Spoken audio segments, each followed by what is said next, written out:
Well, happy Friday, everybody, and thank you for those who are going to be here with me live and those who watch on replay. I'm really happy that you're here with me. Just FYI, I'm on Instagram for Paralegal Coffee Talk, so come and check me out there. And it's a good way to connect if you're doing Instagram anyway. Look for Paralegal Coffee Talk. Um, I'll post quotes and things about my pets and personal stuff there.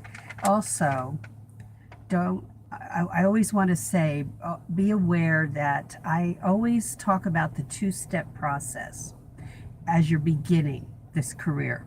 Number one is my book Legal Break-In, written to give you an insider's look into the field. There's 20 chapters and 97 pages in a paperback, and it's also on Kindle on Amazon. Also, you'll see links in previous videos for this, and so look back. I think yesterday or the day before, that video has the links in the description box. And then also get on the wait list for my class, which is registration will be January 5th through the 12th. And as soon as you register, you can start watching the videos. There are 38 to 39 videos on demand. This is to help you. And this is to reduce some anxiety about getting in this field and give you an edge and teach you how to do a rock 'em, knock 'em dead cover letter. But much more than that. It gives you legal knowledge that you can add to your resume. And I'm going to talk about I'm going to have 3 tips within tip number 3. And the last one will talk about anxiety. Okay. But the first one I want to talk about emotional barriers that may stop you or that may hinder you in your career. It may stop you from going in, may hinder you. One of the number one emotional issues is anger. Now that can come from applying for jobs and not getting in, from procrastination and not even trying. It comes from all these sources, and you can get angry at yourself. I have tried to use anger like that in a constructive way where it pushes me forward instead of me procrastinating so much. The anger will make me sick of myself and I'll just go, okay, that's enough of this, let's go. And it's just a pattern in my life that I have to consistently break. I have it now personally. I have a quick temper that it just like boom, and I have to control it.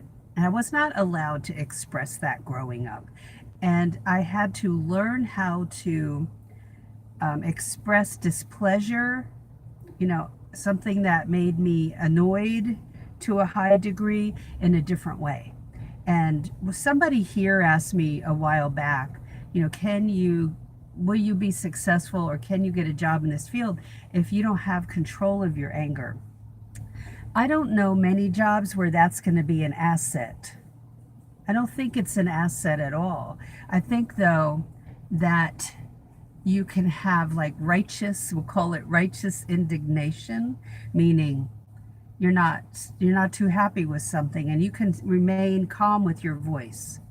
I had a coworker come in and scream in my face. There was nothing that I did. She was trying to do manipulation and putting fear in me. Didn't work because I was a really experienced paralegal by then and had been in the workforce for a long time. It's not like I was 19. So she was barking up the wrong tree, so to speak. But I didn't return that to her. I just stood up and walked. I said, let's walk down the hall. Let's talk. And she goes, why? She started to get nervous. I said, just to talk. And she goes, okay. And I said, look, that was out of line. I was talking to her like a mom trying to, the right way, calm down, not a toddler, but I mean an older child that is getting to the point of thinking rationally and they can listen. She was listening, and I said, don't do that again. Don't come into my office again. I was not threatening her in any way. That does not go too well. And it's not just these days that, it never goes well when you start threatening and you start matching anger for anger. So finding ways to control it is very important. One of the ways that I do is mentally I take a step back. It doesn't, nobody's noticing that. But mentally I'm going, and I may say like, okay. And I have to look at it, even in the heat of the moment, I have to look at it with like, this is like dramatic. And in my mind say that, or say, really?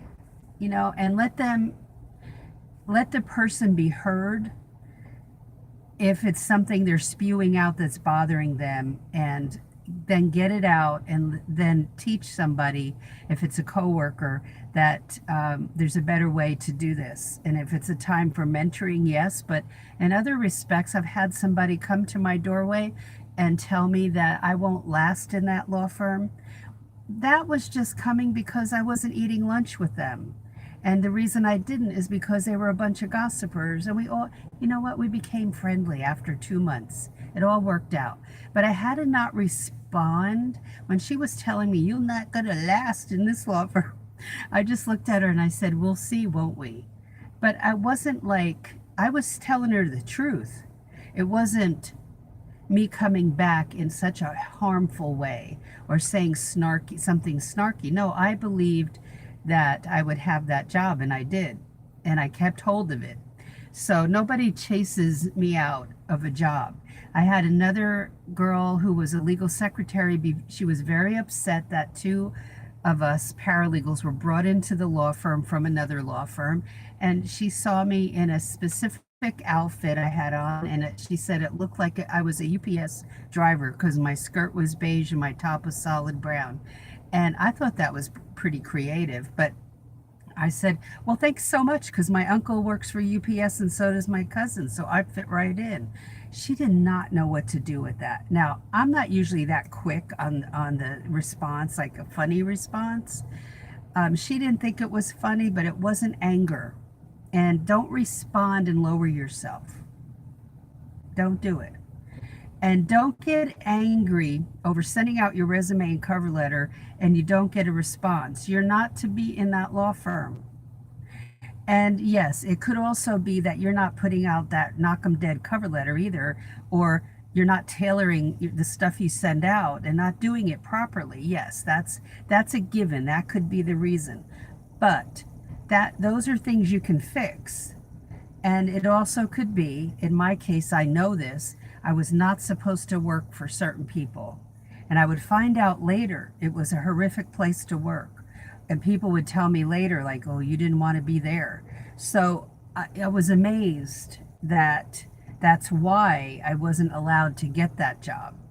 And I trust that. So the anger will do no good. And the anger can come from feeling rejected. And it's hurtful to not get a response, but we've all been there. I've sent out 8, 10 resumes and cover letters plus in a week and not gotten a response. So that's, yeah, it's scary. And then it gets me ticked off, like, why can't I be hired? But don't start making excuses about that it's because you don't have experience. I don't want to hear that one. If you're not in a teeny tiny town, then there are more than likely jobs out there for you. It's just that you don't know how to look. And I teach you how to look. Number 2 is pride, and pride will come before a fall. That's a saying. That is very true.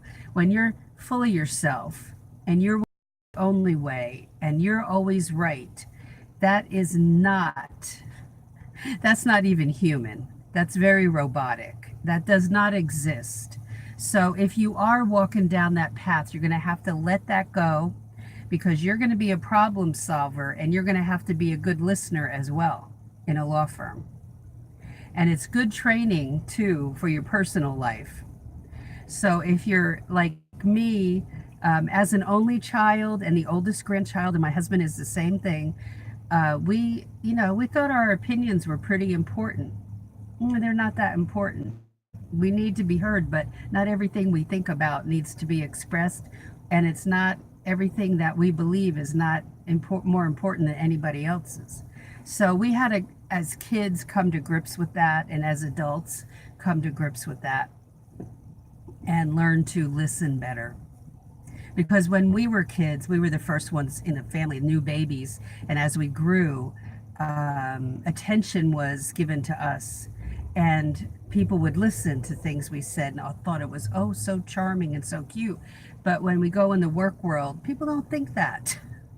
So that's very prideful. And also, the other thing is when I tell you to watch the video here called How to Remove Why I Removed Mention of My Higher Education from My Resume, you need to look at that, especially if you've gone to school.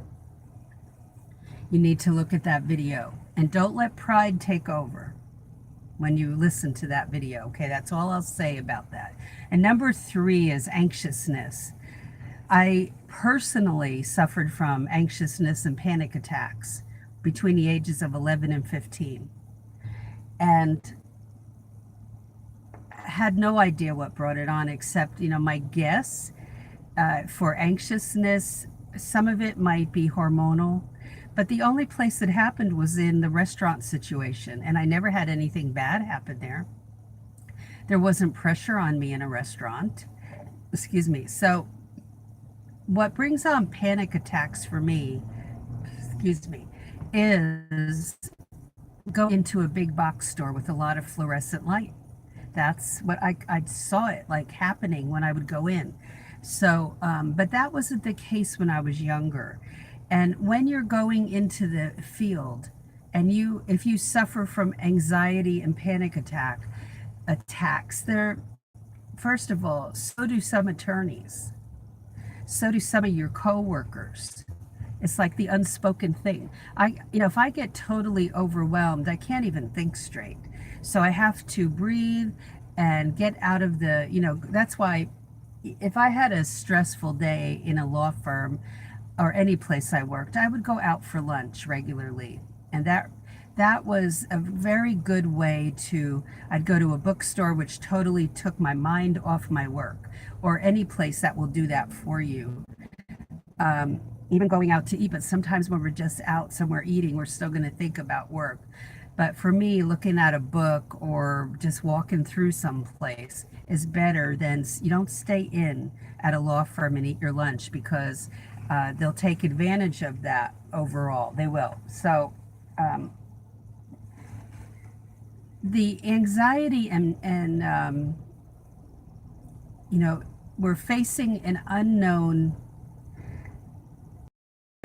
of getting into a job we haven't been in before, and then we land the job. Going to the interview will cause anxiety sometimes. I would just remember one thing.